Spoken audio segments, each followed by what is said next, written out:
So, okay guys, ito another day, another vlog tayo. So, yan guys, pansin nyo naman, halos kakatapos ko lang na ihatid si mami dyan. So, after nga nun guys, yan, may importante akong pupuntahan. So, bali ito guys, yan, yung importante kong pupuntahan ngayon. Mamimili ako ng konting paninda at ito yung pinaka-importante sa lahat guys, yan. Bali, mamimili muna ako ng itlog, yan. Bali, ubos na pala yan sa tindahan. So, yan, essential at kailangan ng mga ating customer. So, dali-dali ko nang binili. And after nga nung guys, syempre, hindi mawawala yung mga segue natin. Total naman nandito na tayo sa palengke. Magdadagdag pa tayo ng mga konting tinda. So, yon bumili rin ako ng chicharon. So, after nung guys, yan, dito lang muna tayo sa palengke at mamimili ako ng konting primary na gulay. So, yan, halos meron pa ako guys. Yan, pandagdag lamang yan sa aking paninda para hindi masayang yung aking biyahe. At eto, kahit meron pang mani, yan, bibili tayo kay napakaseksi kong Suki. So, yan, thank you talaga sa iyo. And after nga nung guys, yan, pabalik lang tayo sa sasakyan. Yan, di ba? Napakasarap lang talaga sa pakiramdam. Medyo mainit ngayon guys, pero okay lang yan. Ang importante ay tuloy lang ang ating negosyo. So, yon guys, nung pabalik na nga ako, sakto yan, padaan na rin tayo sa nagtitinda ng soft drinks. Sesegue na rin tayo ng ating mga panindang Coke. Yan, dahil nga sobrang init yan guys.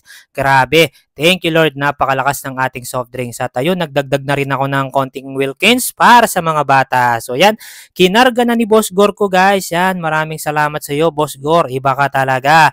And after nga nung guys yan, mabilisan na lang.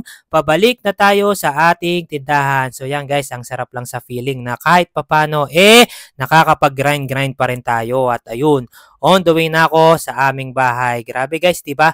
Ang sarap talaga sa pakiramdam na tuloy lang ang ating negosyo. So, wag na wag kayong susuko. So, ayun guys, mabilisan na lang yan. Nandito na ako sa village namin. Syempre, yan, ididiskarga na natin. So, by the way pala guys, yan, bibilisan ko na ng konti yung aking video kasi nga lang mag-isa na lang tayong nagva-vlog at yung kapatid ko ay nagtatrabaho na, wala na tayong taga-video. So yan, pero thank you Lord talaga at may trabaho na yung aking kapatid. So yun, finlax ko lang siya. So bali kung mapapansin nyo, yan, laging nandyan lang yung ating camera kasi nga naka-tripod na lang tayo. Pero I assure you guys na talagang tuloy pa rin ang aking pagbablog. Yan, para sa ating kasipagan at patuloy na sana ay ma-inspire ko kayo guys. Hindi susuko si Daddy Jepo nyo guys para naman maipakita ko paano yung pagiging masipag at paano yung pagiging matyaga para sa ating mga munting negosyo at para na rin sa mga pangarap natin. So yan guys, tuloy lang ako.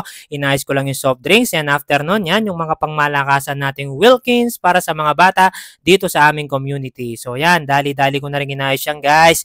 Medyo mainit pero ina-enjoy ko lang. Grabe, ang sarap sa pakiramdam talaga ng pinagpapawisan guys. Yan, daig ko pa yung nagbabasketball at saka yung nagja-jogging. Yan, ganyan yung mindset ko guys pag pinagpapawisan ako. I always think na sobrang healthy ito sa aking pangangatawan at talagang napakasarap gumalaw after nito guys. So bali ganyan talaga si Daddy Jepo nyo guys. Yan, sinanay ko yung sarili ko sa mahihirap na sitwasyon para sa ating mga pangarap. Siyempre nag-uumpisa yun sa mahirap at balang araw alam ko na magiging madali lahat ng mga ito. Basta tuloy lang tayo. So yan, tuloy lang din ako guys.